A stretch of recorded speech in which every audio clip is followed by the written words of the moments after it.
पश्चिमी media Ukraine का युद्ध पुतिन का पागलपन बता रहा है। ऐसे में यूक्रेन युद्ध पुतिन की सनक है या फिर सोचा समझा हुआ एक माइंड गेम है। आज इसी की पड़ताल मशहूर रक्षा विशेषज्ञ कर्नल दानवीर और यूक्रेन के वॉर जोन से हमारे सहयोगी प्रणय उपाध्याय ने की है। आप भी देखिए।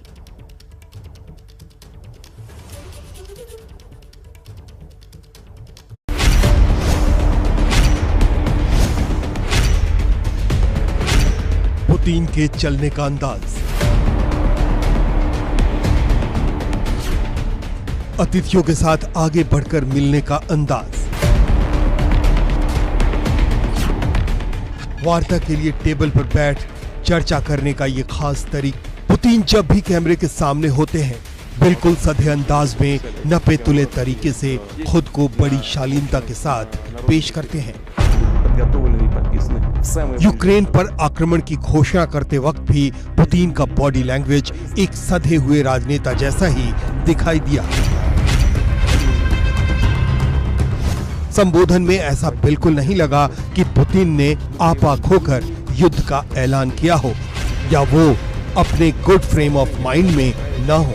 पुतिन जो है बहुत सुलझे हुए पुराने केजीबी के एजेंट हैं और उन्होंने जिस तरीके से युद्ध का ऐलान किया, ये किसी भी हालत में नहीं लगता कि उन्होंने आपा खो दिया या मानसिक संतुलन खो दिया। दरअसल वो नेटो की कमज़ोरियों को बखूबी पहचान गए हैं, अमेरिका की कमज़ोरी को बखूबी नाप चुके हैं और उसी चीज़ का फ़ायदा उठा के वो नेटो और अमेरिका के साथ में माइंड गेम्स खेल रहे हैं इस समय।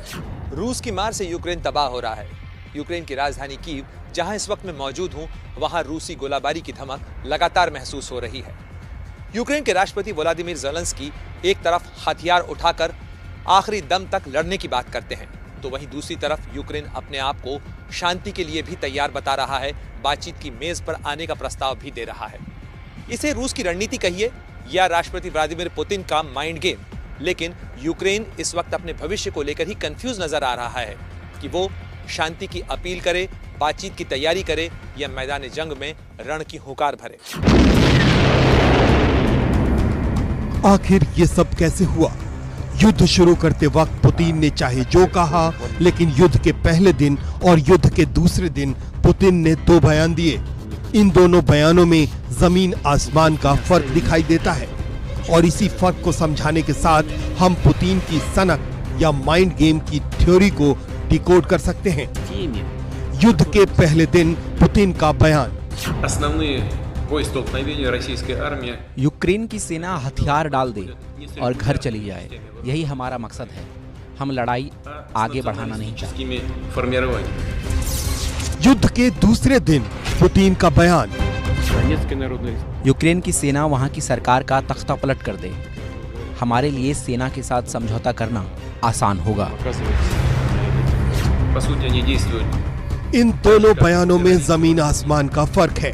पहले दिन पुतिन जिस सेना को ऐसी कायरता दिखाने के लिए उकसाते दिखाई देते हैं कि वो युद्ध की स्थिति में हथियार डालकर घर चली जाए, उसी सेना से वो अगले ही दिन अपने ही देश की सरकार का तख्ता पलट करने के लिए उकसाते हैं और उनके साथ बैठकर यूक्रेन के भविष्य को तय करने की बात करते हैं। एक दिन के अंदर एक ही मुद्दे पर कोई दो ध्रुव पर बैठकर ही ऐसी बात सोच सकता है। क्या ये पुतिन की सनक है या फिर माइंड गेम?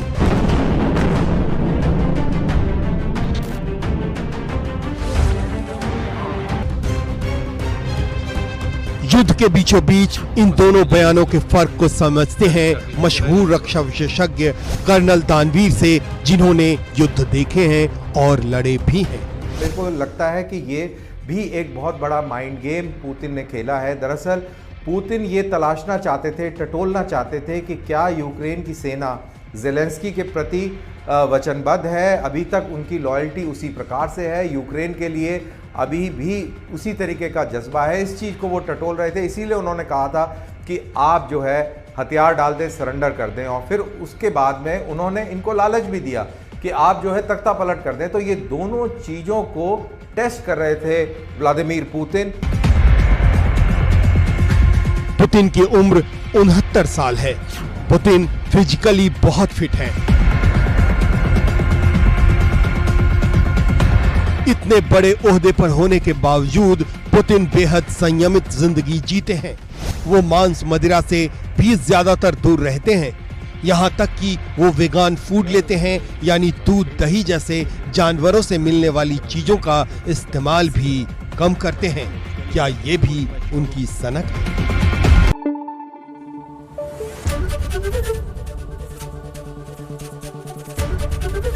एबीपी न्यूज आपको रखे आगे।